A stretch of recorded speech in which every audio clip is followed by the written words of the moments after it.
Can a data analyst become a data scientist? Don't they sound similar? Will AI replace data analysts or data scientists?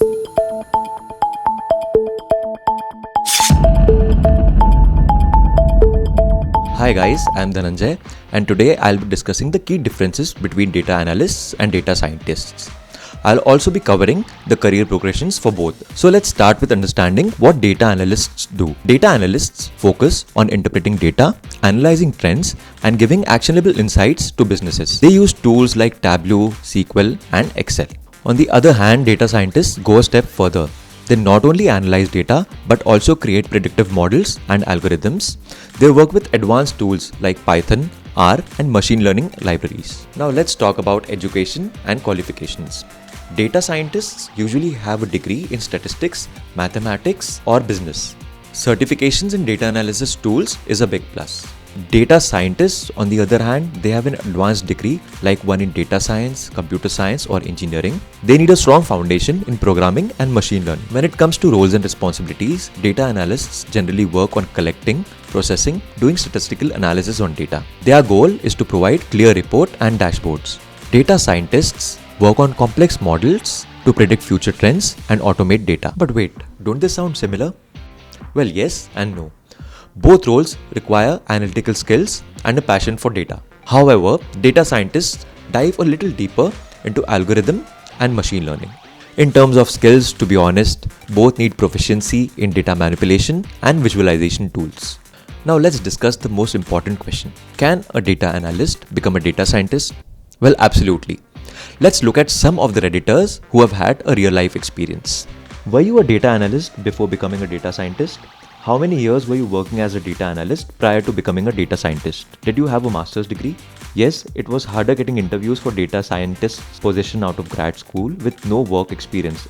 Ultimately, I found a company I liked and worked my way to being a data scientist. How many years did it take you to become a data scientist? I'm a product pricing analyst and hoping to become a DS in my 30s or something. About 3.5 years. My boss was pretty important for that.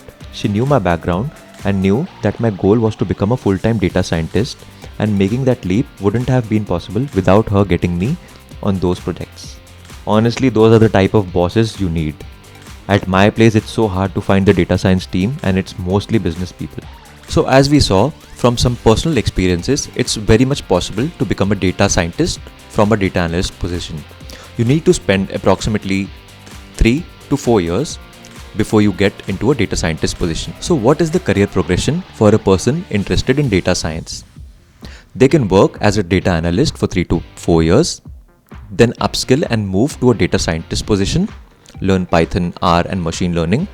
From there, they can become a senior data scientist, improve their management skills, work as a senior data scientist for about 3 to 4 years, and eventually become the director of data science and progress to a CIO level ultimately.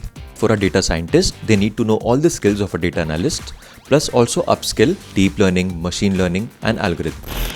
Now let's talk about salaries.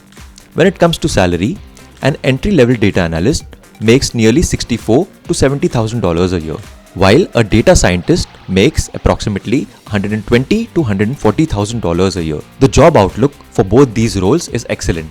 This is mainly because a lot of businesses now depend on data, and without data, they cannot scale up. The troublesome question, will AI replace data analysts or data scientists? Well, I don't think so. While AI can automate a lot of things, the need for human insights and decision making will always remain relevant. If you found this video useful, stop coding for a minute, like, subscribe, and hit that bell icon to receive more upskilling tips from CourseCorrect.